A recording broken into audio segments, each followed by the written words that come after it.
Ici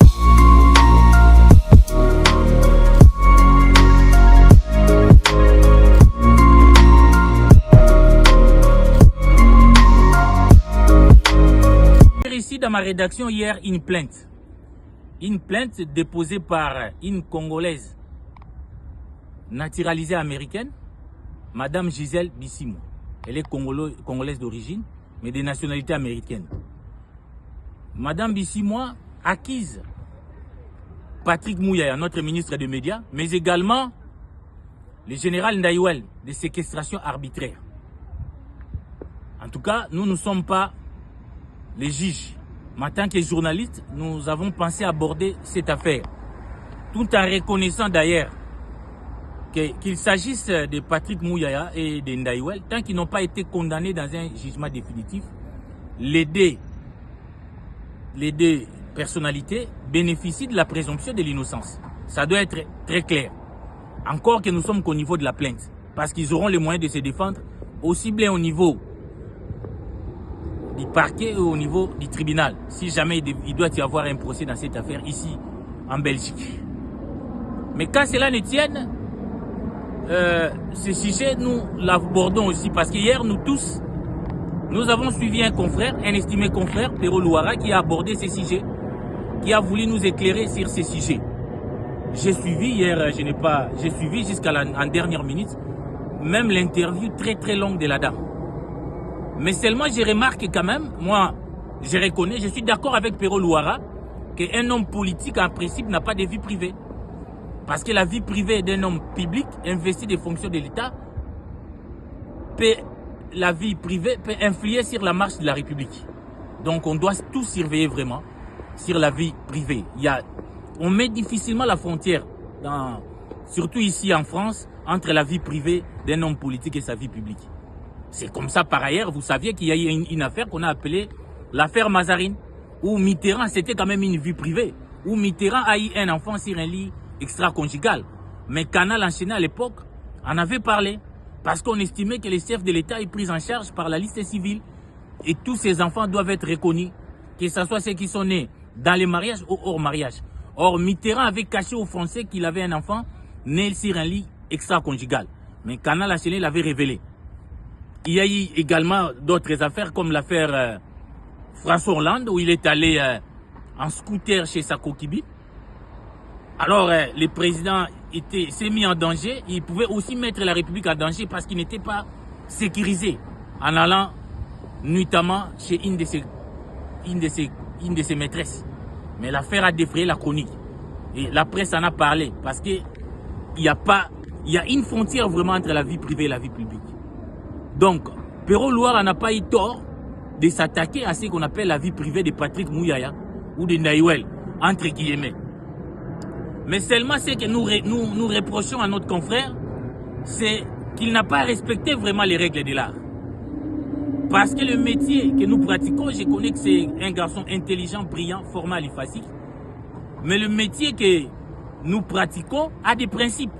Et un des principes sacro-saints du journalisme, c'est le principe de l'équilibre. Surtout dans une situation aussi controversée comme celle-ci. Dans une situation controversée, le principe d'équilibre est de stricte application, afin de donner le temps au public d'avoir son propre jugement. Nous n'avons pas ici à orienter le public en tirant des conclusions hâtives. Mais ce principe a été violé. Parce que nous avons constaté hier dans l'émission de CPL TV un seul camp de la prétendue victime de séquestration. Un seul camp de cette prétendue victime de la séquestration, c'est ce camp-là que nous avons écouté hier. Sans un autre son de cloche. C'est déjà une faute professionnelle grave. Bon, j'ai discuté avec un confrère ou d'autres enseignants à l'école du journalisme. Un confrère m'a dit, mais est-ce que si Pero appelait Mouyaya allait prendre le téléphone? Non, tel n'est pas le débat. En tant que technicien de l'information, ce qu'on devait faire, montrer vraiment au public qu'on a fait tous les efforts possibles pour joindre Mouyaya et Mouyaya refusait de répondre. Cette démarche, nous ne l'avons pas constatée hier.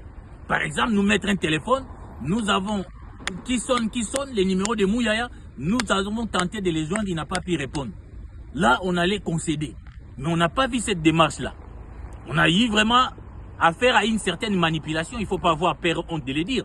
D'ailleurs, avant même l'interview, les journalistes qui est censé faire éclater la vérité en donnant les sons de cloche prend déjà parti, il plante déjà lui-même les décors en incriminant déjà Mouyaya, qui est même du point de vue du droit présumé innocent, parce qu'il n'a pas été condamné, qui a aussi le droit de se défendre. Il prend déjà parti, il plante les décors, il démontre que Mouyaya a tort, que Mouyaya est incriminé, non seulement Mouyaya, un colonel dont je n'ai pas maîtrisé les noms, mais y compris Naïwel.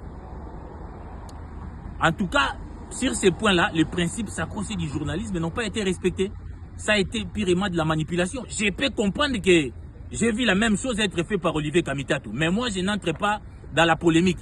Olivier Kamitatou est dans les champs politiques. Donc, il doit chercher tout le temps à charger les adversaires. Mais quand on se dit journaliste, il y a des principes qu'il faut respecter. Je ne viens pas donner des leçons à Pero Luara, mais je viens simplement faire remarquer qu'un principe a été violé. En toute modestie, ce principe a été violé. Violé du début jusqu'à la fin de l'émission. En suivant même l'interview. Parce que je ne vais pas entrer dans les fonds de l'affaire. Moi, je ne suis pas là pour dire telle a raison, telle a tort. Mais je relève les principes. On interroge la dame. Pourquoi vous aviez été arrêté? La dame dit, j'ai une relation de 2017 à 2022 à Mouyaya. Cette relation a été rompue, c'est pourquoi le général tenait à ce que je puisse renouer avec Patrick Mouyaya. Alors, moi, je me pose la question. Qu'est-ce qui a été écrit dans le PV? On a senti que la dame a été évasive. Il appartenait donc à notre confrère d'acquiler madame, parce que c'est elle qui était là. C'est la partie qui était là. Mais malheureusement, les confrères s'est mis à acquiler Mouyaya, alors que Mouyaya, où ses représentants n'étaient pas là. Donc, ça, ce n'est pas honnête. Ce n'est pas honnête. Et nous les constatons ici par des grands journalistes. Quand on interroge une partie, on acquille la partie qui est là. On n'acquille pas la partie qui est absente. Parce qu'ici en France, par exemple, il y a eu une polémique sur les budgets. Le projet de budget qui doit passer au Parlement. Certains cas, notamment le cas du Premier ministre Bayrou, pensent que ce budget doit passer pour permettre à la République française d'avoir un budget. Mais dans l'autre cas, on estime que ce budget n'a pas répondu aux attentes des Français. Il faut une motion de censure. Surtout qu'ici en France, il y a les 49.3. Alors, les journalistes doivent laisser parler Bayrou, doivent laisser parler Mélenchon ou Marine Le Pen et laisser le public juger. Et non pas lui-même déjà tirer des conclusions en fonction des éléments qu'il a obtenus dans un camp. Ce n'est pas honnête et c'est ce que nous avions suivi. Et ce qui s'est passé hier, en tout cas pour nos étudiants à l'école du journalisme, c'est tout sauf du journalisme. C'est tout sauf du journalisme. Ici, je parle sous le contrôle de nos enseignants l'IFASIC, les professeurs Wawa, les professeurs Moukeni et consorts Boudimani, voire même les professeurs Moukeba. Donc, je pense qu'on n'a pas vraiment respecté les principes sacro-saints du métier. Tout est à refaire pour que nous comprenions qu'est-ce qui s'est réellement passé. Il faut que toutes les parties s'expriment pour éviter de la manipulation. En tout cas, moi, je m'arrête là. Moi, je ne voudrais pas entrer dans la polémique. Il sait qu'il faut conclure dans cette affaire ici. La dame dit qu'elle a été séquestrée. Mais nous avions, nous, interrogé l'autre partie. Des Mouyaya ou des gens qui sont du côté des Naïwel. L'air sont des cloches. Ils disent que le fait qu'il a été en relation avec Mouyaya n'exclut pas qu'il puisse être cité dans l'atteinte à la sûreté de l'État.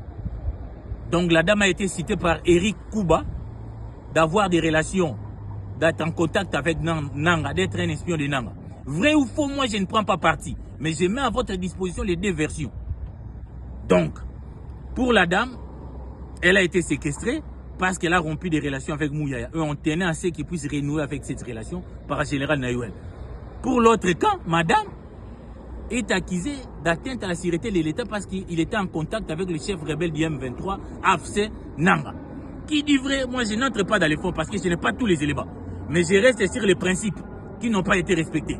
Prochainement, nous en tant que journalistes, nous allons faire un effort d'aller dans les deux camps pour avoir leur version afin de laisser le public avoir son propre jugement. Parce qu'en réalité, les journalistes n'ont